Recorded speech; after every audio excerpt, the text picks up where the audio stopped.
Brightline is a train system that currently operates between Miami and West Palm Beach.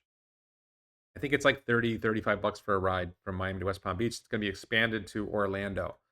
So the new train, they've been making announcements. It may be available. I think in June the rides will start becoming available. They opened up the train station and showed pictures of it and everything.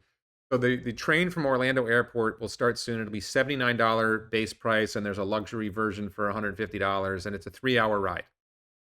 Okay, so I went on um, Kayak, one of my favorite travel websites, and I found a flights from Orlando to Fort Lauderdale Airport, nonstops on Spirit Airlines for about $30, $27, $32. Probably depends on what day you're booking it.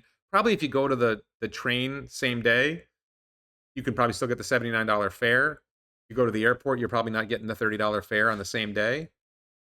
But and so the flight is about an hour, and that's gate to gate. That's the air time is probably 20 or 30 minutes, right? So why would you pay $79? And it's from the airport. The train station's at the airport, so you're already at the airport. Why would you take a train that takes 3 hours for $80 when you can fly in a plane for $30 in a third of the time? And by the way, you can drive a Tesla Model 3 from Miami to Orlando in a little over 3 hours, and it'll cost you like $10 in electricity. About 220 miles, 230 miles. Model 3 gets 4.5 miles a kilowatt hour. Call it 4 miles a kilowatt hour. I worked it out. It's about $10 in electricity. Yeah, you'll do some tire wear and some wear and tear on the car, but you'll have your car with you and you'll take you right to where you want to go. When you get to Miami from Orlando, where you're going to, at least with Orlando, I think there's parking. You probably have to pay for parking too when you go to the Orlando airport for that. It's probably expensive parking.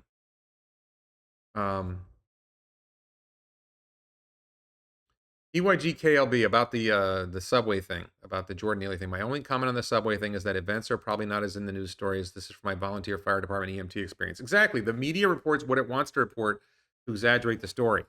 So this is one detail that this seems like kind of a dumb idea. And then I did my own analysis here.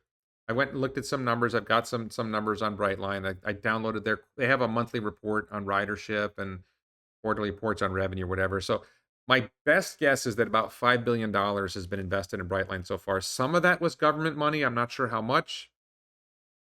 Last year's total revenue was $32 million from 1.2 million passengers, which works out to about 100,000 passengers a month on average. Last year, ridership is up. March was 180,000 or so riders. December of 2022 was 180,000 riders. Strangely, January and February were down. I don't think we have April's numbers yet. But I worked out the numbers, and it's about 180,000. Sorry, the first 3 months of the year, 180,000, like 480,000 total rides in the first 3 months of the year. It averaged about 160,000 a month. That works out to about 5,400 rides a day, 90 days. So if most trips are round trip, it's serving 3,000 people out of the 6 million people in the 3 counties it serves: Miami-Dade, Broward, and West Palm Beach. So you've invested $5 billion, and it's going to reach up to Orlando and so on and so forth, and it'll serve more people eventually, sure. But you're serving there's 6 million people in Palm Beach, Broward, and Miami-Dade. Okay? 6 million people live there, not counting the people who travel in like snowbirds or whatever, but 6 million people. 1% would be 60,000 people, right? 0.1% would be 6,000 people. You're serving half of 0.1% of the population. You invested $5 billion, and then $32 million from 1.2 million passengers. Let's say the revenue goes up to like 100 million. But you have operating costs. How is this pig ever going to pay back the investment? This is a terrible, terrible, this is resources that are diverted. But when government gets involved and directs resources towards what Ron Paul would call malinvestment, you end up with investment. And this is the thing, like the mass transit people are constantly complaining that America doesn't have sufficient mass transit. They complain that Tesla is the wrong solution to the problem.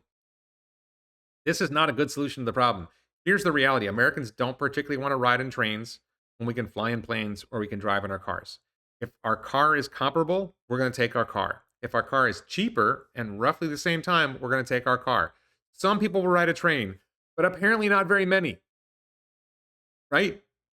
Right? Half of a tenth of a percent of the population of South Florida is riding this thing on a regular basis. Total, right? On a daily basis. It's not serving a lot of people. This is not adding value on the daily life of the average individual in South Florida. Not even close. And Teslas are, right? And it's just dumb. I just think this is dumb. And yeah. All right. So let me dive in further.